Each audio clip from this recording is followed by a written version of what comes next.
melalui Jabatan Perkhidmatan berhasrat untuk membina Pusat Konservasi Seladang sebagai tambahan kepada Pusat Konservasi Seladang sedia ada seperti di Pusat Konservasi Hidupan Liar Jenderak Selatan dan juga Pusat Konservasi Hidupan Liar Sungai Perak. Sekarang ini ada Jenderak Selatan dan Sungai Perak.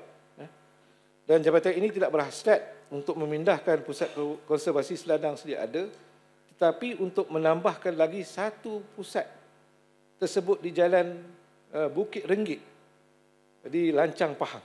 Justru itu, Jabatan Pilihan sedang proses untuk mengukakan permohonan peruntukan LMK 13 bagi projek tersebut. Jika permohonan ini berjaya, terdapat 2 pusat konservasi seladang di negeri Pahang, Bukit Renggit dan juga Kuala Gandah.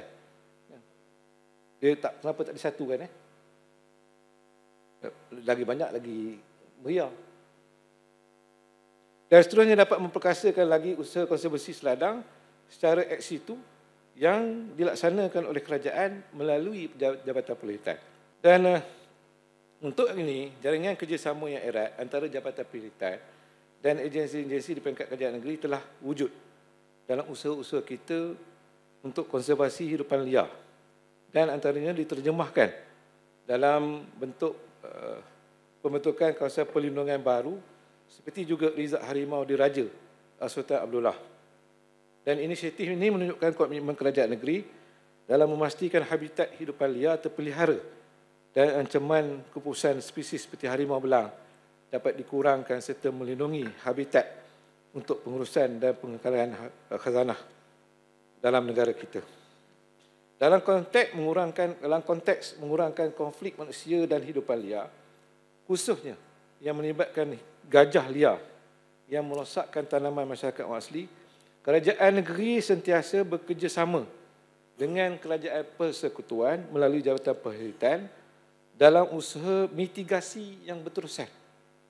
Beberapa pendekatan yang sedang dan akan dilaksanakan termasuklah pemantauan dan pengurusan habitat yang mana pemulihan dan penyambungan koridor hidupan liar bagi membolehkan hidupan liar seperti gajah bergerak dengan mengurangkan risiko melalui kawasan pertanian dan penempatan orang asli, koridor hidupan liar. Dan penempatan bagi setiap aktiviti yang melibatkan pembukaan kawasan habitat hidupan liar, menyediakan pelan pengurusan hidupan liar bagi memastikan konflik hidupan liar dapat ditangani dengan lebih berkesan.